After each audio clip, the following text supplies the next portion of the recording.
Hello and welcome to Wake and Jake. Myself, Jake Storielli, David Mendelson. Accurate names, accurate month. It's February 5th. Hated January a little bit. Maybe we'll end the show with that. January stinks. Corbin Burns is on the Baltimore Orioles. Something that I didn't think the Baltimore Orioles would do move-wise, kind of putting the chips on the table. Something I thought the Brewers kind of moved past and we're just going to try to walk with that division again. We'll dive in a little further, and I'll also add some Yankee fans' thoughts to it, as they had a Caleb Ferguson today from Los Angeles Dodgers, their second Dodger bullpen guy that they've added. And it's Super Bowl week. I guess that's exciting. I was really missing some sports this weekend, although Duke UNC was nice. I tapped into that, like everyone age 21, tap in on the IG story. Fun game. Let's do the big boy trade. Corbin Burns to the Baltimore Orioles. He will be their final year of his contract. He quote unquote took a step back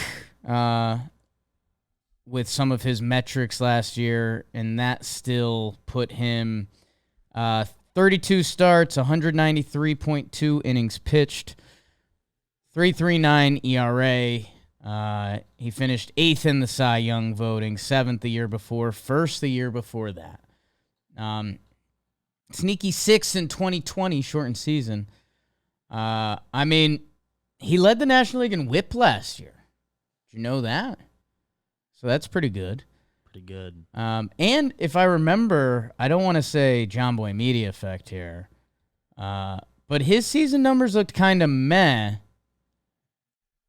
And then I think he visited John Boy Media. I think he also got a haircut, if you're one of those people. And I think he kind of went off after that. Because, yeah, let's see. June 25th. So, like, halfway through the season, his ERA was a 4.1, which, again, not tragic, depending how you get there. And I think the rest of the way, let's see, 16 starts, 2.72 ERA.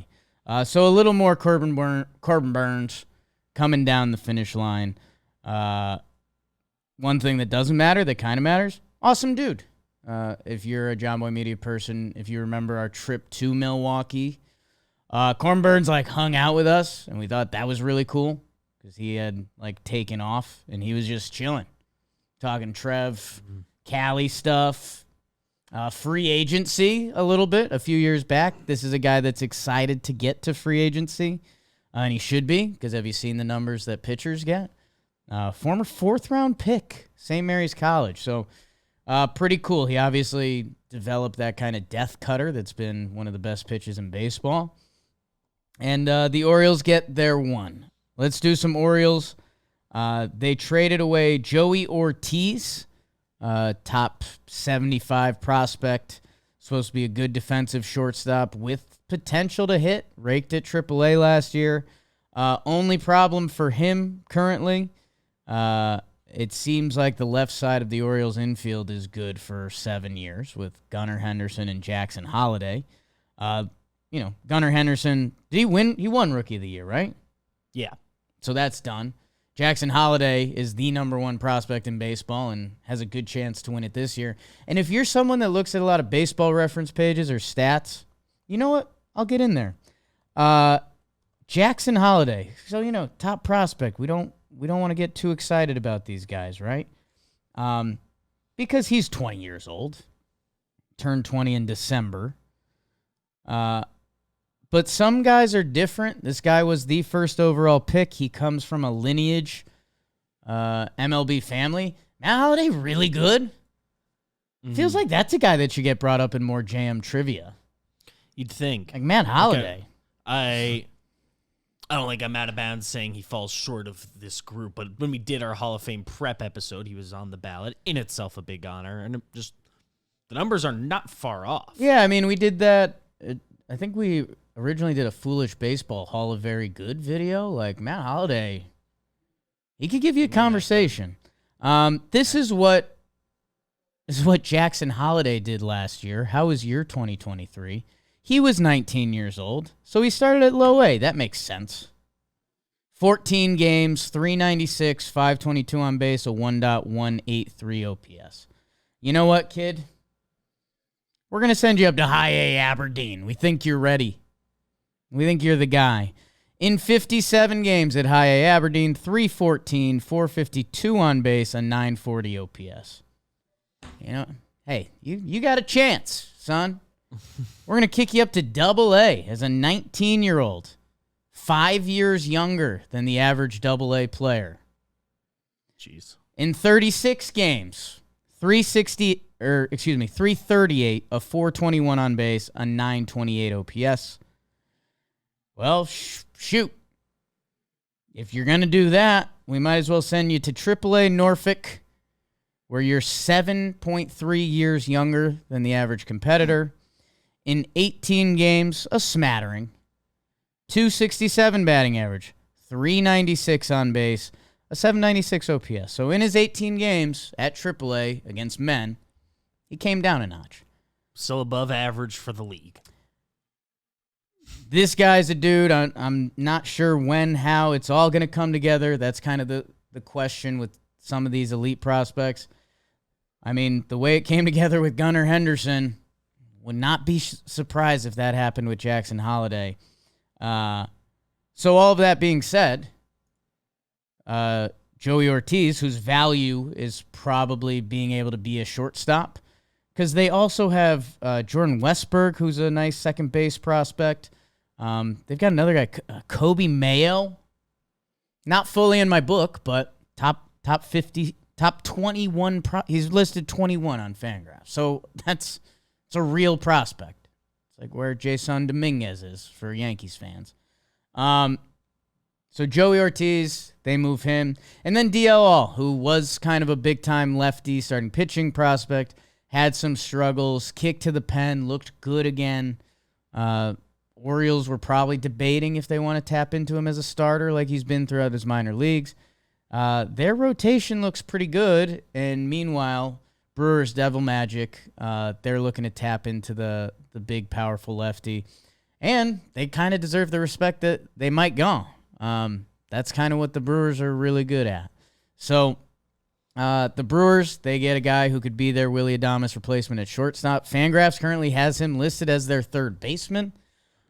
So let's see on that. But the Brewers think they just got two guys that are going to be a part of their organization for 4 to 7 years. One is a starting pitcher or a high-leverage reliever. Like, I think that's in the back of the Brewers' head. Like, if the DL starter thing doesn't happen, we can tap into that in the bullpen, worst case.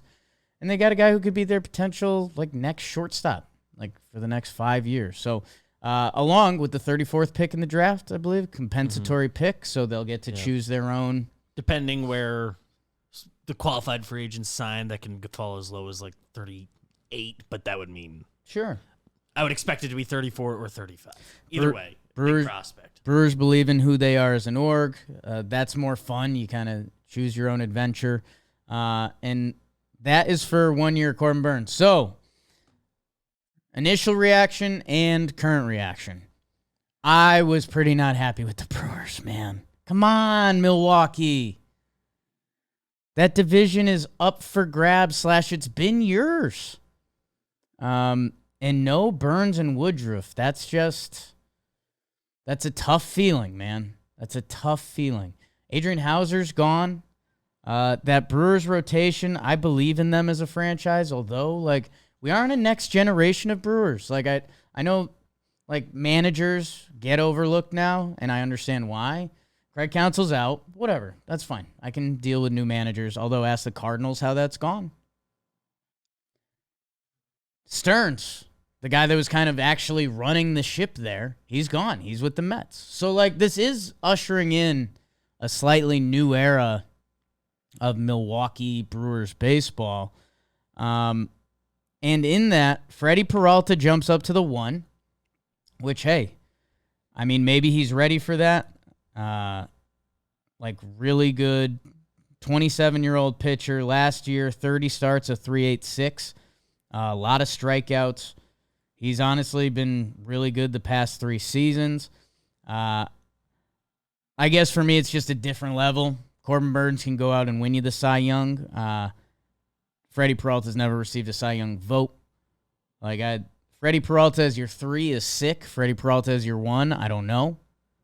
And then the rest of the rotation currently listed: Wade Miley, who was good last year, but 37-year-old Wade Miley, Colin Rea, not very prevalent in my book, if I'm being honest. ERA in the mid-4s last year. Joe Ross, who, if I bring up Joe Ross's stats, what am I going to see? He hasn't pitched in the show since 21.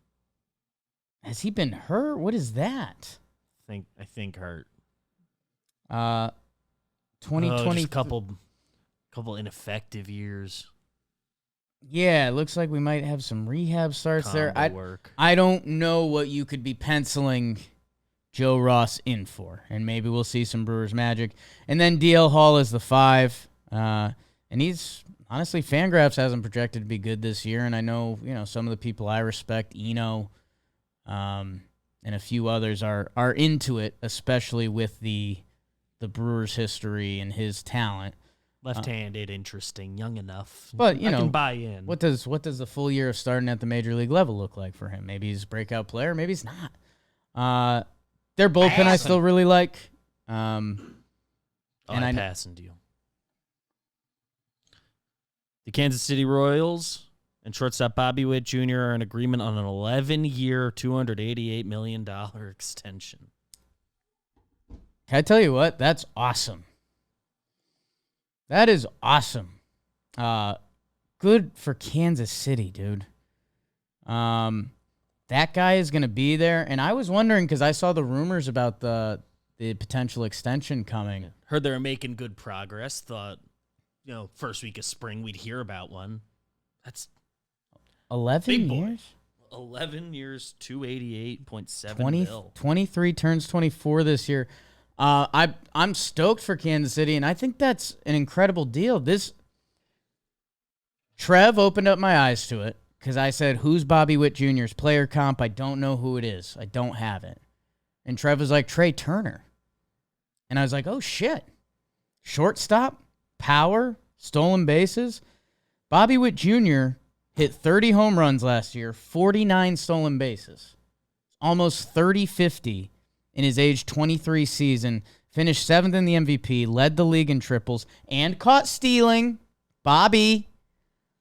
I'm going to double check. I think we did this once before, but I think after the All-Star break, he went insano. Second half last year, 301, 343, and 906 OPS. This is while playing really good defense at shortstop. So why I didn't think this was going to get done, the Royals, who operate as a smaller market team, I thought the number was going to be more than that. And here's what I'll tell you. Trey Turner, who I just listed as the player comp, go look at Trey Turner's early seasons. He doesn't really take off until he's 25. And then just a reminder, Trey Turner got $300 million, right? $300 million. So I don't know, man. If I was advising Bobby Witt, wait it out 4 or 5 more years. Yeah, I'm curious about that. I mean, you get it locked in, and it's locked in. It's guaranteed life-changing money, and who knows how they're paying it out and all that stuff. But yeah, I mean, by the time Bobby Witt hits free agency, or would have hit free agency, I don't know where numbers are gonna land. Yeah, because that's what 20. I mean. He was a long time away from free agency still. Right. He's played 2 seasons. So 2028. So that would be after the 2027 season. He would have hit free agency at age 28. I don't know, man. I will not fault a guy for taking close to $300 million, and that's locked, and that's for life. Bobby Witt Jr. could, and I don't know, he could sleep on his arm funny one night, and he's good. Like, that money's locked in. Sleep on his arm funny. The Royals tweet about it, which is coming from a positive place, but the present, the future, and the largest contract in franchise history. Right. I don't know if they should be boasting the contract size. And it's a real one. Like, it's one that's fair to be your biggest ever. Let's just, yeah. The only we don't need to linger on that. Only caveat I'm putting in there is the White Sox. The White Sox are supposed to be the big fish in that division, and they've never signed anyone. Ever. Yeah. So, in the AL Central, what's the biggest contract that's been given out? Tigers, like Miguel Cabrera or something? Passan's article that he just posted, if you want to go find it and try to read along with me. There's options. It looks like it can max out at 14 years, $377 million. So I'm trying to quickly read while talking, figure out like what determines that. Yeah, I mean, I don't know how that doesn't get me too juiced up, because if we're adding years, Bobby Witt still has to be really good at 35, which it's a big ask. He has opt-outs after years 7, 8, 9, and 10. Okay, so he has options. That makes more sense. Wants. That makes more sense. So that would mean, so Bobby Witt Jr. in his age 30, 31, 32 season, if he balls out. I think the season after age 30, so 31 would be the first year of a new deal if he opted out. So that makes it make so much more sense. Because Trey Turner's his first year with the Phillies was age 30. But still, that's same. Mm-hmm. Okay, that's beautiful then.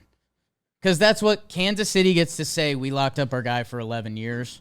If I'm being completely honest, Bobby Witt is opting out after one of those seasons. I think so. It looks like, okay, I think I've digested how it works a little better. Okay. After the 11th season, so if he hasn't opted out by then, the Royals have a 3 for $89 option at the end, which would get it to that max. So I assume, because the opt-outs are after 7, 8, 9, and 10, worst case, if he's good. Hey. You can do some numbers, be like, what number does he have to beat 4 for whatever that is? I have good news and bad news for Royals fans. You have him for probably 10. I don't see that back end happening. If Bobby Witt Jr. has a good season from age 30 to 33, he'll opt out. The money's going to be so different at that point that he basically bought himself an insurance policy. So, still very happy for Royals fans. I'm happy for Bobby Witt.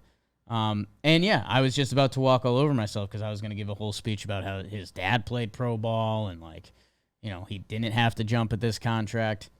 I would honestly view it as like a 7-year extension with potential opt-ins for the Royals almost. But, hey, good for Bobby Witt Jr., one of the best young players in baseball. If he plays like his second half, my goodness, maybe get that Royals hype train going.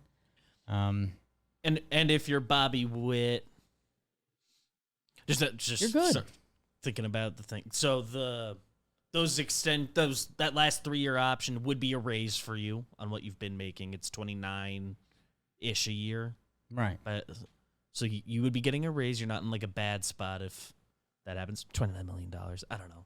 He'd have to decide to beat $116 million over 4 in that last optionable area, which just from what I've seen, the numbers change quickly in baseball.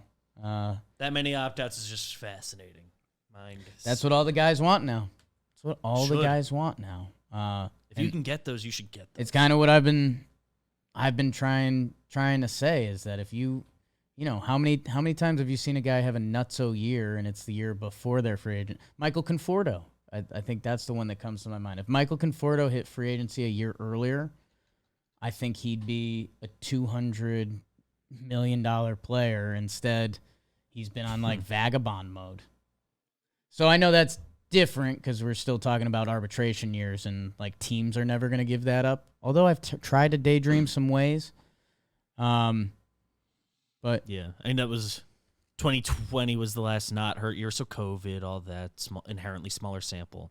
927 OPS that final year. Night and day between that and what he did in 21, which was a fine season. But Mets fans used to call him their judge for a little bit, man. the 4 seasons before, if he had hit free agency after 2020, would have been 939 OPS, 797, 856, 927. Big boy numbers, and I think good corner outfield defense. At the time, yeah. Yeah. At the time. Wow. Congrats, Royals fans. AL That's Central. awesome. Can't wait. Closing off Burns and the Brewers. Brewers, I don't know. That starting pitching scares me, but I know you can piece together starting pitching. I actually like their bullpen, and I think that's going to be good.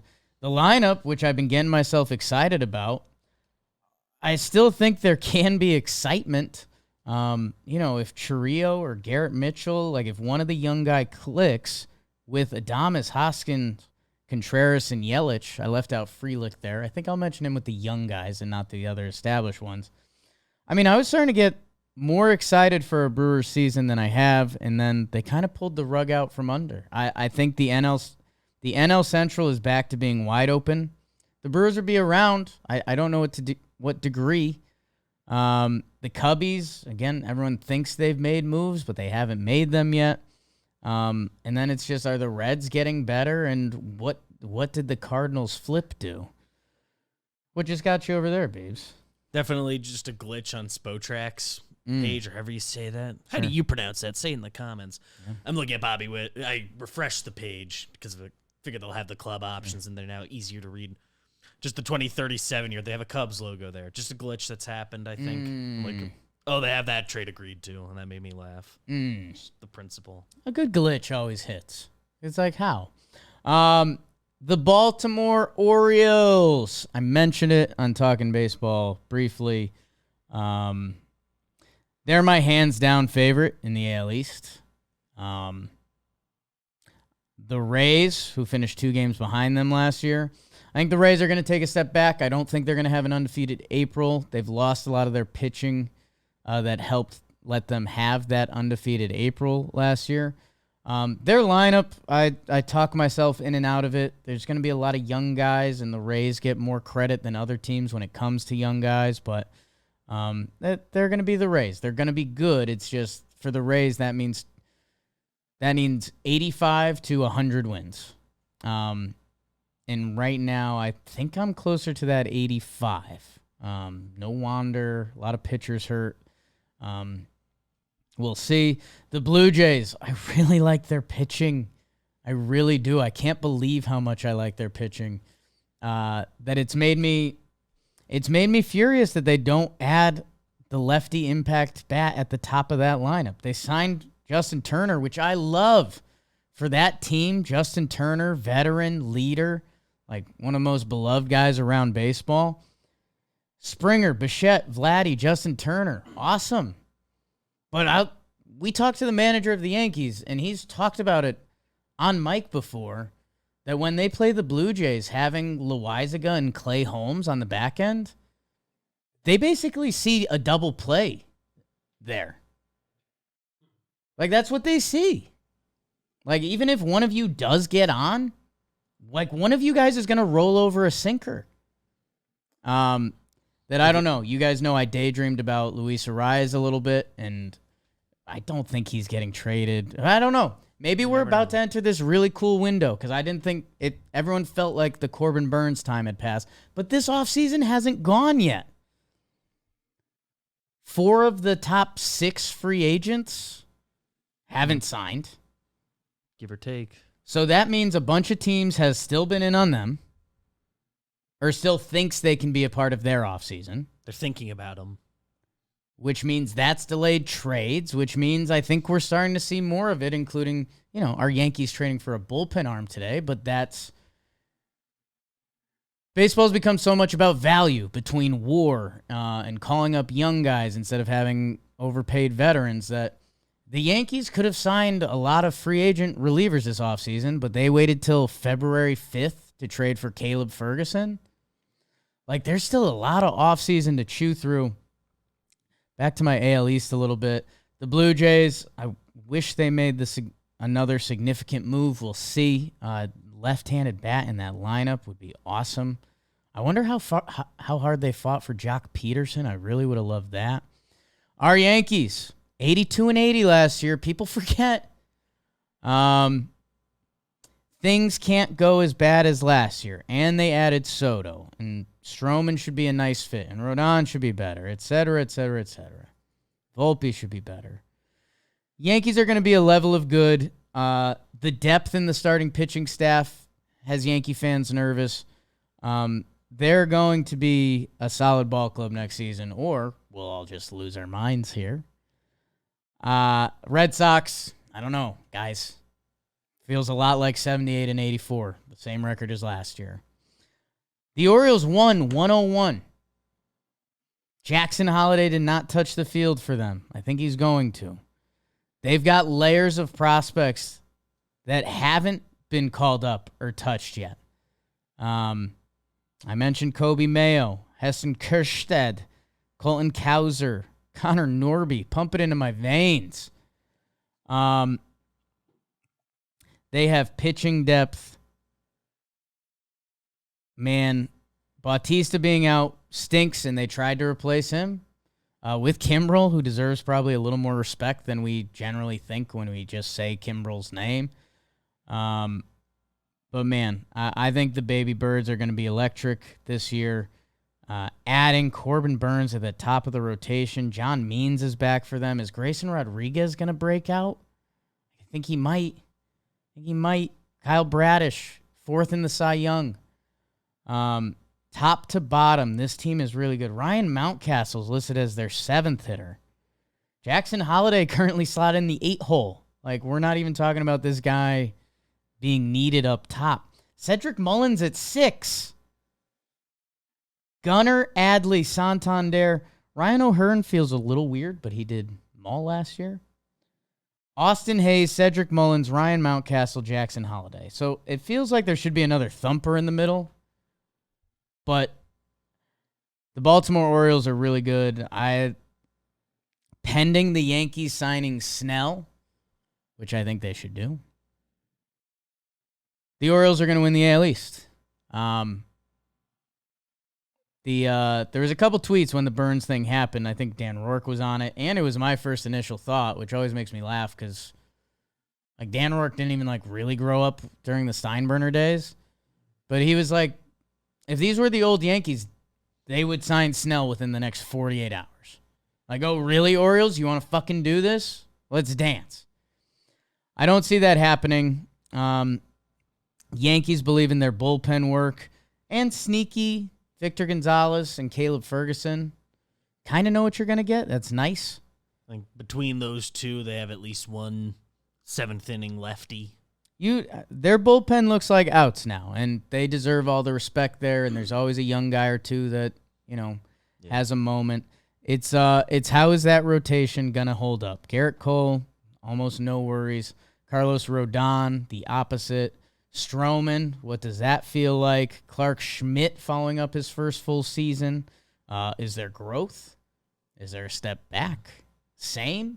If he's the guy he was the middle 16 starts, there's a lot of value in that. But Nestor Cortez, little coin flippy at this point. And then after that, no real guys that have started at the major league level.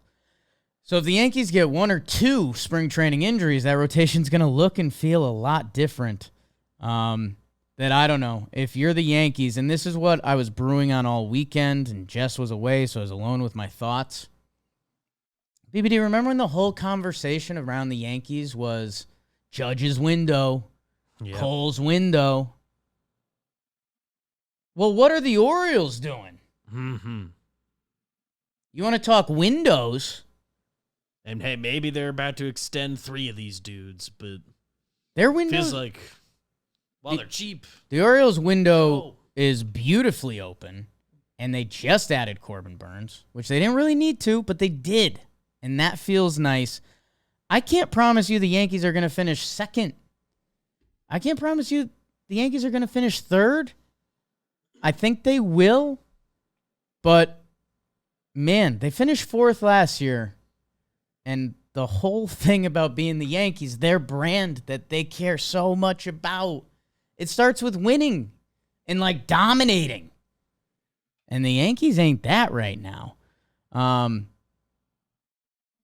don't know. Let's see what happens with Snellagram. I don't think the Yanks are in, although they're the only team to offer. At first I thought there'd be a pride thing and like being like, hey, they're not going to tell Clark Schmidt you got to be out of the pen for a little bit. I think they could get over that. I think they should be able to. But I don't know. Maybe the Giants just traded Ross Stripling. Could Snell be going to the Bay? We still have a lot of big free agents that got to sign, huh? That's pretty nuts. So that was the big breaking baseball news, as he says. And I don't know. I think I also just got, we had that Bobby Witt little midsection kick in there. I almost forgot it's like Super Bowl week. A little bit. Like I definitely had a little Sunday, like, whoa, no football. We're back to that lifestyle. I 100% had that. And then it was, and I was like, and does that mean Super Bowl's in a week, huh? But right. And then for a second, I'm questioning, like, do we need a bye week before the Super Bowl? I guess it's kind of nice. But any guys nursing something an extra week to be right, it helps. I guess you get the teams more healthy. Sure, I'm about it. But yeah, I haven't even mentally gotten too excited for Super Bowl week yet, and I'm gonna. And we need to get Chris Rose walking on the phone. This morning there was like office chatter that I was like, oh, okay, it is Super Bowl week. So I think by this time tomorrow I'll feel that. You know what? And it really does start with the press stuff. Like once like you get the first couple the Wednesday quotes, I think that's when it really, really kicks into gear. Let's see. I don't know. We'll see if we do another position list with Jolly. Maybe. I need Chris Rose on the horn. You guys know that. It might be a week off from that Super Bowl heavy, and then we'll be kind of left with pretty much just baseball. Dude, are guys gonna sign? And everybody was saying a few weeks ago, don't expect the Boris guys to sign before it says February, and now it says February. So I'd like to think soon somebody does. Hey, this will be a fun little quick around the horn. Okay. Snell, Montgomery, Chapman, Belly. Okay, so two pitchers. Pitchers is going to be easier. Let's do Snell and Mountie. Round the horn in alphabetical order because that's how it's listed on this page.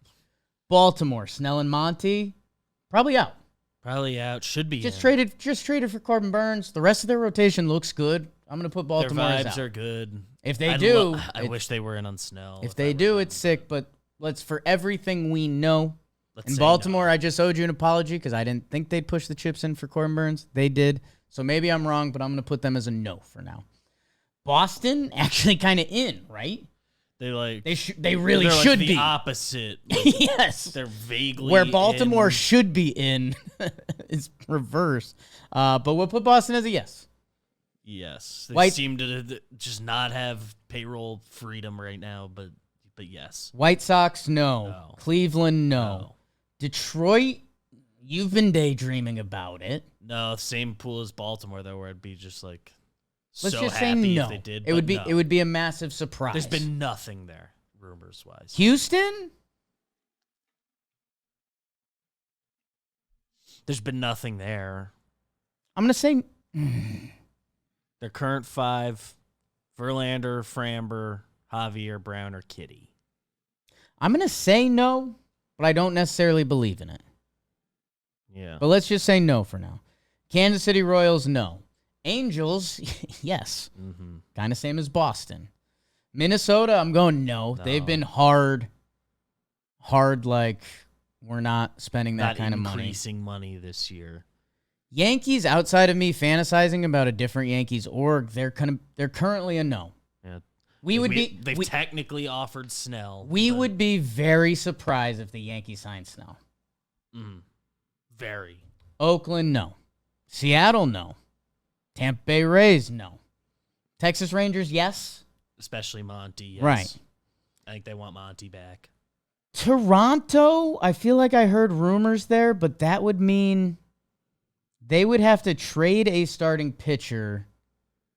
Supposedly teams calling about Manoah. I'm going to say no for now just because it would be two moves. They're not more of a yes than Boston. It would be trading Manoah for a young lefty bat, which would be awesome, and then signing Snell or Monty, which would be awesome.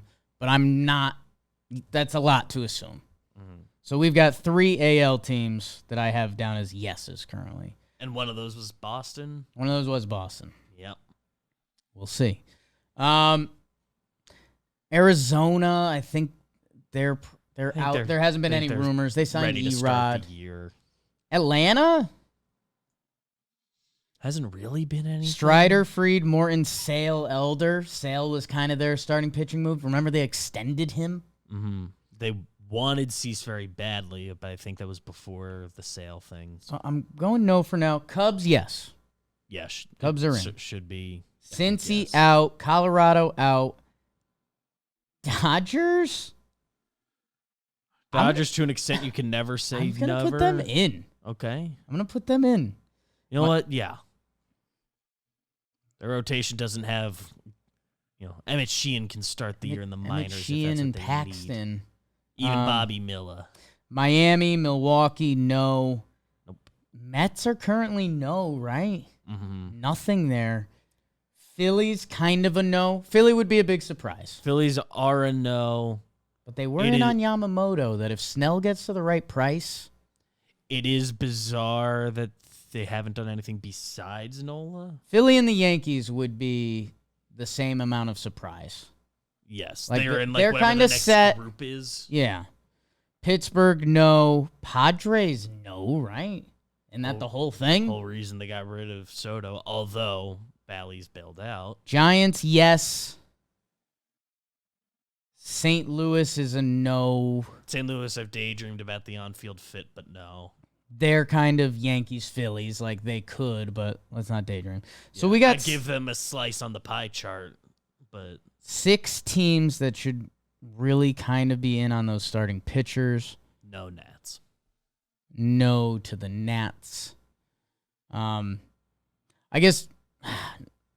Matt Chapman and Belly, same exercise. Is this exercise fun or miserable? From the top. Actually, no, we'll go reverse. How about that? That was always my favorite in elementary school. We're going to do the last names in reverse now. Nats, no. My name was always right in the middle, so it never mattered. Wow. Storielli. Sometimes like the very end, which you just wouldn't think. Some years you end up... Some years. Like S name's shot. Last or second to last. Nationals, no. Cardinals, no. Giants, yes. Padres, no. I don't want to play the game anymore. A lot of teams can use these guys. And you wonder what other trades and stuff are being held up on it. I don't know. One of them has to sign before pitchers and catchers, right? Yeah. One of those 4? You'd think especially, like, spring training's for the pitchers. These guys got to be itching to just sign. I want them to get as much money as they can get. So don't give up your leverage. But maybe not, too, because if pitcher goes down on a competitive team, like was that Oda Rizzi with Houston? Yes. I think so. So let's see. We should still have some baseball offseason coming. It's Super Bowl week. I'm interested to see what next episode is. Will there be Jolly Olive? Will there be Chris Rose? You'll have to subscribe. Thank you, everyone. 15K subs. Whew, it's a nice number.